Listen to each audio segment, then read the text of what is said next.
শ্রেণীর এক ছাত্রীকে যৌন হেনস্থার অভিযোগ ওঠে স্কুলেরই শিক্ষকের বিরুদ্ধে। এই ঘটনায় কেন্দ্র করে ব্যাপক চাঞ্চল্য ছড়ায় নরেন্দ্রপুর থানা এলাকায়। স্কুলের মধ্যে বহিরাগতদের তাণ্ডব শুরু হয়। এমন চাঞ্চল্যকর ঘটনা ঘটেছে দক্ষিণ 24 পরগনার নরেন্দ্রপুর থানার অন্তর্গত বলরামপুর MN বিদ্যালয়।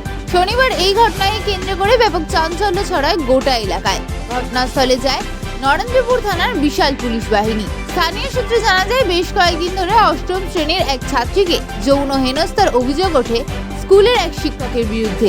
ওই ছাত্রীর পরিবারের পক্ষ থেকে স্কুল কর্তৃপক্ষকে জানিয়েও কোনো রকম লাভ হয়নি। এরপর শনিবার এলাকার মানুষজনকে সম্পূর্ণ বিষয়টি জানায় ওই ছাত্রীর পরিবার। এরপর এলাকার মানুষজনেরা ওই শিক্ষকের উপর ক্ষোভে ফেটে পড়েন এবং স্কুলের মধ্যে ঢুকে গিয়ে স্কুলের শিক্ষকদের মারধর করেন। এমনকি স্কুলের শিক্ষক রুমে বেশ কিছু জিনিসপত্র ভাঙচুর করেন। এই ঘটনায় আক্রান্ত হয়েছেন স্কুলের বেশ কিছু শিক্ষক শিক্ষিকারা। এমনকি শিক্ষক শিক্ষিকাদের মোবাইল ফোন ভেঙে দেয় বহিরাগতরা। বহিরাগতদের বেশ কয়েক মিনিটের তাণ্ডবে লণ্ডভণ্ড হয় স্কুল। ঘটনার খবর পেয়ে ঘটনাস্থলে আসে নরেন্দ্রপুর থানার বিশাল পুলিশ বাহিনী। এই বিষয়ে স্কুলেরই এক শিক্ষক শিবনাথ চ্যাটার্জি বলেন, আপনাদের উপরে এই আক্রমণটার কারণ বিগত 4-5 মাস যাবৎ হাইকোর্টে একটা মামলা চলছে। মামলাটা প্রধান শিক্ষক করেছেন, আমাদের এগেনস্টে এই মামলা করেন। তারপরে আমরা জানতে পারি সেই মামলাটা হাইকোর্টে চলছে। 1 মাস পরে জানতে পারি করার আমরা সেই মামলায় অ্যাডেড পার্টি হই। উনি আমাদের স্কুল থেকে তাড়ানোর জন্য পরিকল্পনা করেছিলেন, অ্যাডমিনিস্ট্রেটিভ ট্রান্সফার করিয়ে দেওয়ার জন্য।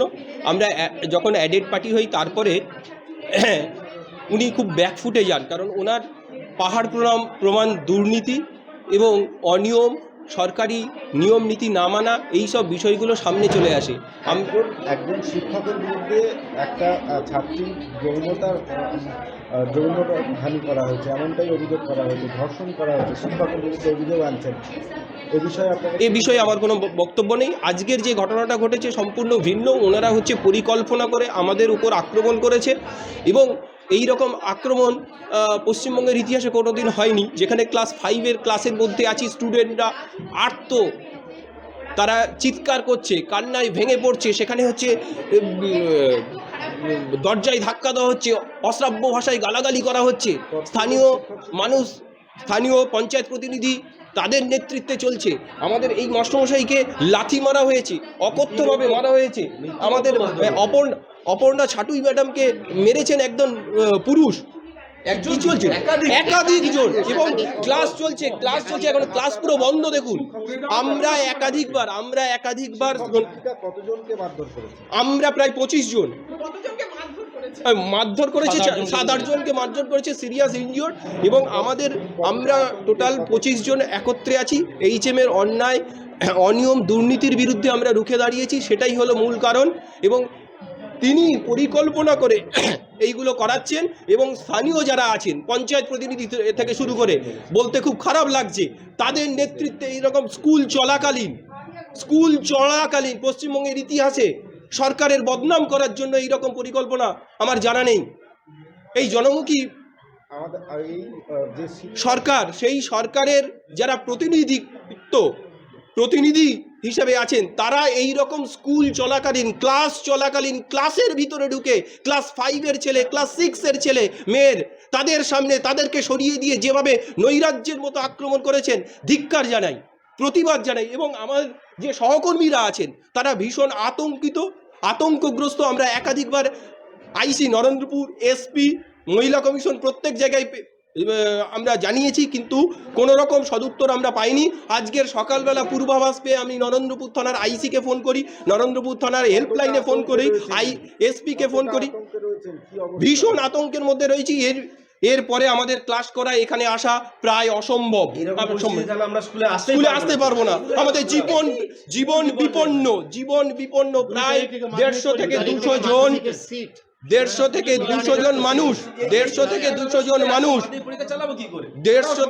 জন মানুষ হাতে হেলমেট নিয়ে যেভাবে হিংস্র ভাবে আক্রমণ চালাচ্ছে, এক্ষেত্রে আমাদের জীবন বিপন্ন।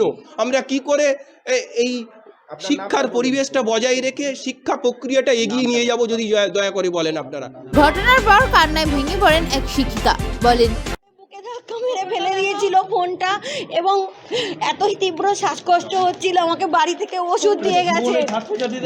আমি দম নিতে পারছিলাম না আধ ঘন্টা বেশি সময় ধরে। বলছে তোদের ফোনগুলো শুধু বের কর ফোনগুলো আছাড় মেরে মেরে সারা ঘরে ফেলে দিয়েছে। ওর ফোন নিয়ে চলে গেছে, আমারটা আছাড় মেরে ভেঙে ফেলে দিয়েছে। এই পরিস্থিতি হলো কেন? পুরোপুরি সম্পূর্ণ আমাদের হেড স্যারের মদতে ওনারা যখন এসে ঝামেলা করছেন এবং উনি ওনার গ্রুপ ডিকে দিয়ে গেট খুলিয়ে দিতে পারমিশন দিচ্ছেন এবং আমাদের উপর এই চরম আক্রমণ হচ্ছে।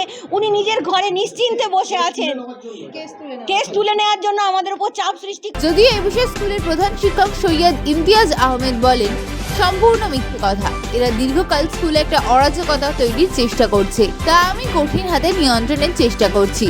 স্কুলের সুনাম নষ্ট হয় এমন কিছু আমরা কেন করব?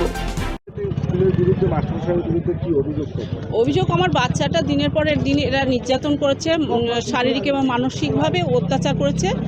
আর অত্যাচার করার পর অত্যাচারে যখন শেষ মুহূর্তে আমি যখন জানতে পেরেছি ব্যাপারটা, জানার পরে আমি যখন বলছি ওদেরকে, ওরা আমার কোনো কিছু টিচার সেই ওটাকে বন্ধ করে দিতে চাইছে, আমাদের মুখ বন্ধ করে দিতে চাইছে। বাচ্চাটাকেও এখানে প্রচণ্ডভাবে মানসিক অত্যাচার করছে। অত্যাচার করার পরে আমরা এখান থেকে বাচ্চাটাকে যখন নিয়ে বাড়ির বের হয়ে চলে গেলাম, আর যাওয়ার পরে ও সমস্ত আসল ঘটনাটা ওর বলেছে আমার কাছে। ঘটনা ঘটেছিল কি বলে? ওর যৌন ইয়ে করেছিল, হ্যাঁ, যৌন নিগ্রহের শিকার হয়েছে আমার বাচ্চাটা। স্কুলের মধ্যে? হ্যাঁ, স্কুলের মধ্যেই করেছে। সেটা আমার এখন মনে পড়ছে। সেদিন একটু বৃষ্টি হয়েছিল, কিন্তু বাচ্চাটা সেদিন অসুস্থ, বাড়িতেও গিয়েছিল তখন অসুস্থ ছিল। সেদিন রাতে প্রচণ্ড জ্বর এবং পুরো যন্ত্রণায় সারা শরীর ফেটে গিয়েছিল। আমি ভেবেছিলাম ওর তো মায়ের মৃত্যুর ভয় দেখিয়ে ওকে বলে দিয়েছিল যে একটা দিব্যি করতে হবে, তবে তোকে ছাড়বো না। তো 1 থেকে 2-3 গুনবো, তার মধ্যে জুনে পড়িস, তোর এখানে মেরে পুকুরে গলায় পা তুলে দিয়ে দাঁড়িয়েছিল। তখন ও 2 গুনেছে, গোনার পরে সাথে সাথে তখন বলছে, স্যার আমি বলছি আমি আজকে দিব্যি দিচ্ছি আমার মায়ের। বললে কিন্তু তোর মা আজকেরই দেখি গিয়ে মরে গেছে। বলে ঠিক আছে, আর মরে গেলে তারপর তোর এখানে খুন করে পুকুরে ফেলে দেবো, আর না যদি না পারি এখানে খুন করতে, নিয়ে এখান থেকে নিয়ে রাজধানীতে তুলে নিয়ে যাব। নিয়ে যাওয়ার পরে ওখানে তোকে মেরে পুকুরে ফেলে দেবো। স্কুলেরই শিক্ষক? হ্যাঁ, স্কুলেরই শিক্ষক, নাম তারক ঘোষ। তারপরে আপনি থানায় অভিযোগ করেছেন? আমি থানায় অভিযোগ করেছি, থানা থেকে আমার CWC অফিসেও পাঠিয়েছে, ওখানেও গেছি। ওখান থেকে যাওয়ার পরে আমাদের মেডিকেল টেকনিক সমস্ত হয়েছে, আর পুলিশ এখানে ইনভেস্টিগেশনও করেছে এবং সমস্ত আমার এখানকার এলাকার পার্টির সদস্যদের সমস্ত লোককে আমি এই ব্যাপারটা বলেছি এবং তারা আমার হেল্প করছে এবং আমার পাশে রয়েছে। আমি চাইছি সবসময় একটা ছোট্ট শিশুর যে এইভাবে নিগ্রহ পশুর মতো অত্যাচার করেছে তার শাস্তি হোক, অপরাধীর শাস্তি হোক। শুধু আমরা এইটুকু একটা আরও 5টা যাতে বাচ্চা যেন সুস্থভাবে সমাজে চলতে পারে এবং তারা সবল স্বচ্ছন্দে স্কুলে সব জায়গায় চলতে পারে, এই ব্যবস্থাটুকু যাতে হয়। প্রশাসনের কাছে শুধু এই বিনতি নিবেদন, আমি আর কিছু চাই না।